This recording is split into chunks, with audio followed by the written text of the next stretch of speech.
Selamat siang, Pak. Ilham tiba di Gedung Merah Putih KPK Jakarta Selatan sekitar pukul 12.49 waktu Indonesia Barat dengan didampingi 3 orang.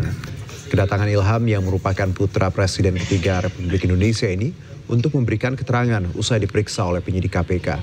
Dalam kesempatan ini Ilham enggan merespon soal mobil yang disita KPK dari rumah mantan Gubernur Jawa Barat Ridwan Kamil. Pemeriksaan Ilham merupakan penjadwalan ulang dari pemanggilan sebelumnya. Selamat siang, Pak. Selamat siang, Pak Ilham. Sedikit. Sembari jalan. Pak bisa disampaikan, Pak. Ya, DJB. Itu aja yang saya tahu, yang lain sekiranya nanti di jalan kalau sudah keluar.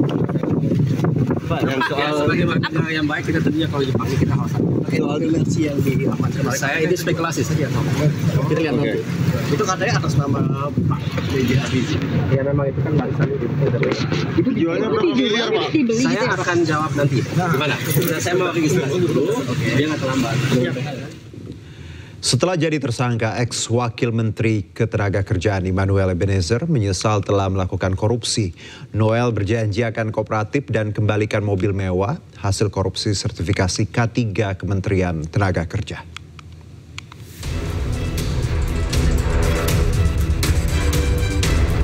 Ex-wakil Menteri Ketenagakerjaan Immanuel Ebenezer kembali diperiksa oleh KPK pada Selasa 2 September 2025. Noel diperiksa selama 4 jam seputar pengembalian mobil yang diperoleh dari hasil korupsi sertifikasi K3 yang menjeratnya.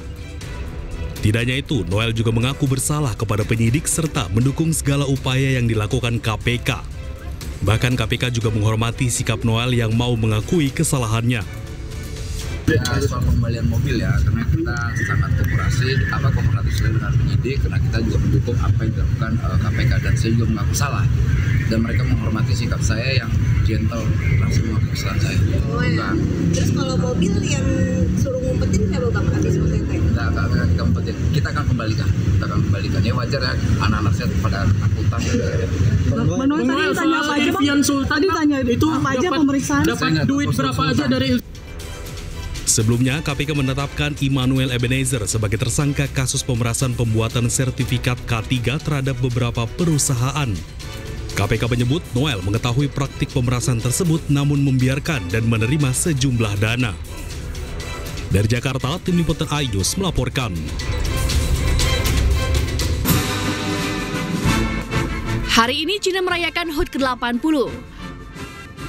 Parade militer pun digelar dengan dihadiri oleh pemimpin-pemimpin negara. Presiden Prabowo Subianto hadiri parade militer HUT ke-80 Cina. Presiden Prabowo duduk di sebelah Presiden Rusia Vladimir Putin. Presiden Korea Utara Kim Jong-un juga hadir dalam acara ini. Sebelum acara, pemimpin negara yang hadir berfoto bersama. Presiden Prabowo berdiri bersama Presiden Rusia Vladimir Putin dan Presiden Cina Xi Jinping. Kehadiran Presiden Prabowo untuk memenuhi undangan Presiden Cina. Ada permohonan yang sangat dari pemerintah Tiongkok untuk dapatnya Bapak Presiden Prabowo Subianto menghadiri paling tidak di 1 hari di acara peringatan 80 tahun dan di acara parade militer pemerintah. Meski berangkat ke Cina, namun Presiden Prabowo pastikan tetap memantau kondisi terkini di Indonesia. Parade militer Cina yang digelar hari ini sekaligus jadi ajang Presiden Xi Jinping menegaskan diri sebagai penjaga tatanan internasional di tengah ketidakpastian geopolitik. Berikutnya pemirsa, militer Israel menargetkan sejumlah ambulans yang terparkir di klinik Al-Sheikh Radwan di kota Gaza. Sejumlah ambulans terbakar pasca serangan udara pesawat tanpa awak militer Israel di klinik Al-Sheikh Radwan di utara kota Gaza. Serangan bertujuan agar tim penyelamat dan kendaraannya tidak dapat berfungsi. Ini menjadi salah satu rencana Israel mengusir 1 juta warga Palestina dari kota Gaza.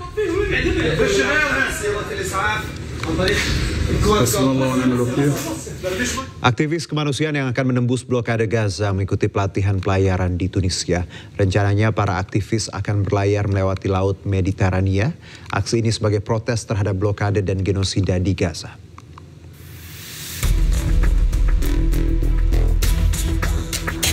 Ratusan aktivis kemanusiaan untuk Palestina mengikuti pelatihan khusus sebelum menembus blokade Gaza. Dilaksanakan di gedung General Union of Tunisia Worker, acara ini diikuti peserta dari 44 negara. Menurut influencer sekaligus aktivis kemanusiaan Ciki Pauzi, pelatihan ini penting diikuti mengingat sulitnya perjalanan laut untuk menembus Gaza. Kita diberi pemantapan materi terkait hal-hal yang harus sudah bisa kita kuasai, kita lakukan ketika hal-hal tersebut terjadi di pelayaran. Para aktivis nantinya akan berlayar mengarungi Laut Mediterania. 72 unit kapal disiapkan untuk mengantar para aktivis. Melalui Indonesia Global Peace Convoy atau IGPC, donatur dari Indonesia menyumbangkan 5 kapal, diantaranya kapal Diponegoro, kapal Hasanuddin, kapal Soekarno, kapal Pati Unus, dan kapal Malayahati. Tempat inilah merupakan salah satu camp pelatihan khusus bagi para aktivis kemanusiaan yang tergabung dalam Global Smooth Flotilla, termasuk puluhan aktivis kemanusiaan Indonesia yang tergabung dalam Indonesia Global Peace Convoy untuk melakukan misi pelayaran menembus blokade Gaza. Tim Liputan iNews melaporkan.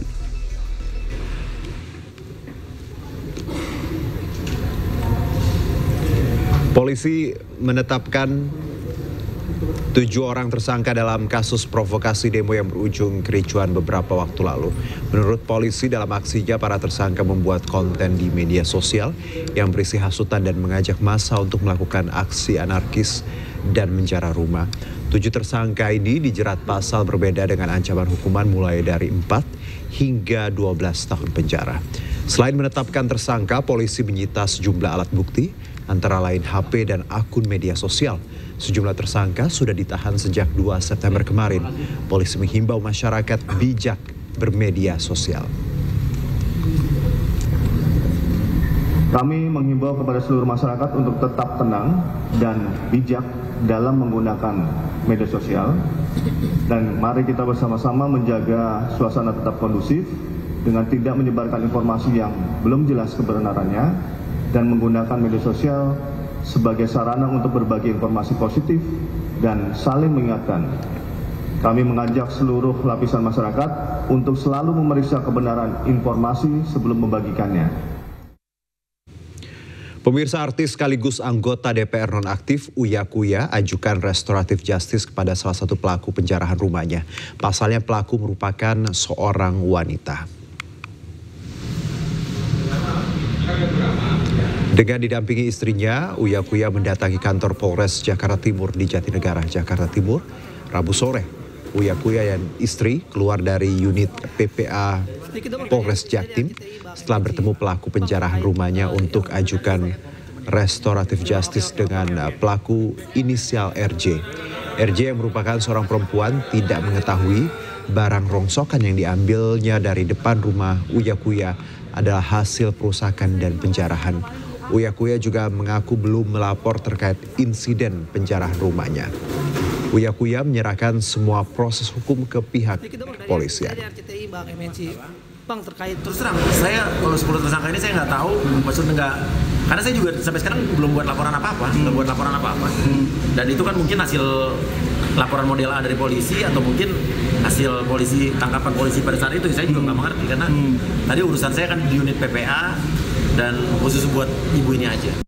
Pasca penjarahan rumah Uya Kuya, polisi menangkap 18 orang, 10 orang ditetapkan sebagai tersangka, 4 diantaranya terbukti menyerang petugas.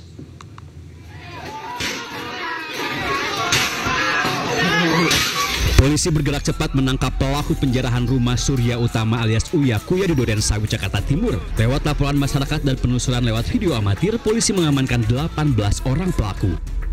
Menurut Kasat Reskrim Polres Metro Jakarta Timur AKBP Diki Vertovan, dari 18 orang tersebut 10 orang resmi ditetapkan sebagai tersangka, sementara 8 orang lainnya berstatus saksi dan sudah dipulangkan.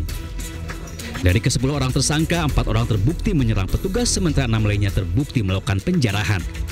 Hingga kini polisi belum menunjukkan identitas para pelaku, termasuk motif penjarahan dan penyerangan petugas. Sabtu malam 30 Agustus, ratusan orang menggeruduk rumah Uya Kuya di Durensawit, Jakarta Timur. Lewat video amatir yang beredar, masa menjarah barang-barang yang ada di rumah Uya Kuya. Kini rumah anggota DPR RI dari fraksi PAN itu sudah dipagari seng dan tidak bisa dimasuki warga. Tim Liputan iNews melaporkan.